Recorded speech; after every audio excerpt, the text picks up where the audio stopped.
Allora, caro Beniamino, Ciao Andrea.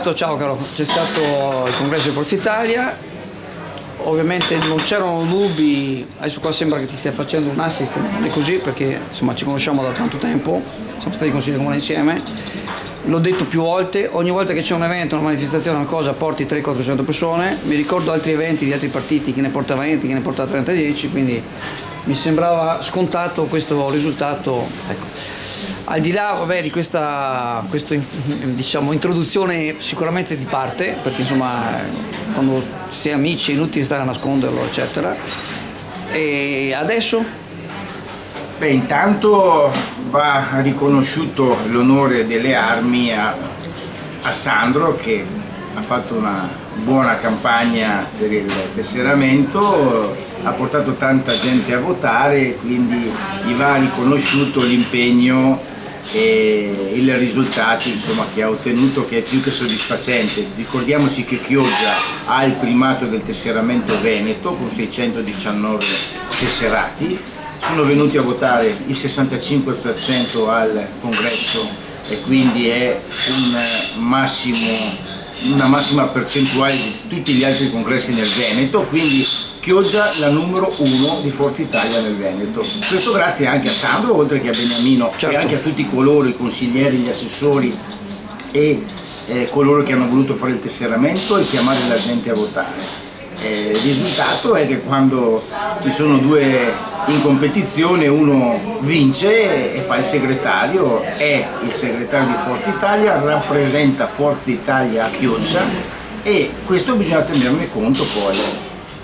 E dico questo perché a volte nel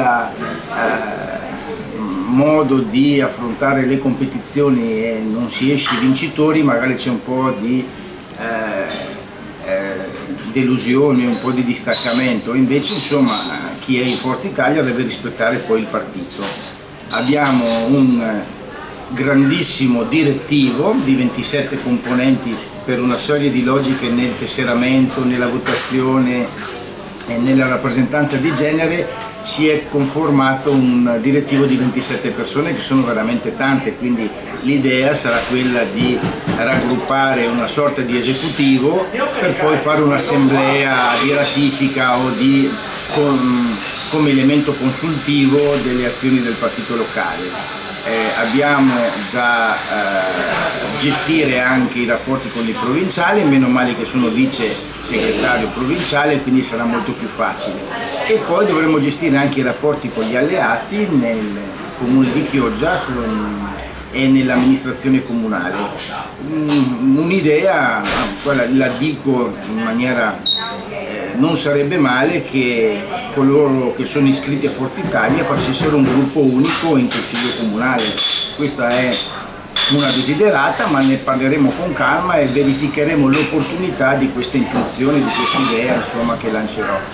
Ma mi permetto così una considerazione personale, insomma ho fatto politica per tanti anni e fin dall'inizio che ci sono stati i primi congressi di Forza Italia ancora anni fa sentivo chi diceva no ma il congresso deve essere unitario perché poi ci sono degli attriti eccetera eccetera, invece non è niente di più sbagliato. Il fatto che sia Lega sia Forza Italia dopo i primi esordio iniziale di grande consenso poi è andata in questi ultimi anni a ridurre il consenso, per dire la verità. Forza Italia era oltre il 20-25%, adesso è 10, 11, 12%, sono queste percentuali che sono per carità percentuali importanti, ma rispetto alla volta diciamo ha meno consenso. La democrazia è così. Quando c'è un congresso in competizione, ok, è vero che ci sono delle tensioni, inutile nascondo, c'è chi ha delle ambizioni, ma a mio avviso le ambizioni sono da considerare in maniera positiva, perché chi corre va a chiamare, viene a votare, sì ma guarda che c'è la buca sulla strada, sì ma guarda che c'è questa cosa da fare, quindi diventa tutta una raccolta da parte della base delle istanze che a territorio che poi arrivano, quindi anche all'interno di un partito, che sia Forza Italia, che sia la Lega, che sia il Partito Democratico, avere un congresso in competizione è positivo per la democrazia, va bene così. Sottoscrivo quello che dici, perché se era unitario intanto non cambiava gli umori dei vari gruppi, unitario o diviso, se c'erano degli umori che non erano compatibili con un buon sentimento per lavorare assieme sarebbero rimasti.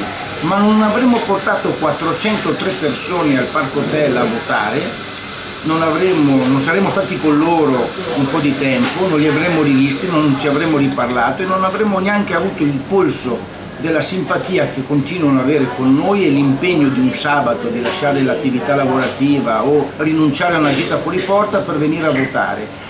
Quindi il congresso non è un obiettivo, è lo strumento con il quale dimostriamo la qualità del nostro lavoro. Infatti sono ben contento che ci siano i congressi, al di là dei colori politici è veramente il sale della democrazia e anche i partiti sono il sale della democrazia per quanto se ne dica. Quindi buon lavoro. Grazie. Mi astengo di altri commenti che sapete già cosa voglio direi. Va bene. Bravo Andrea, finalmente. Ciao a tutti, grazie.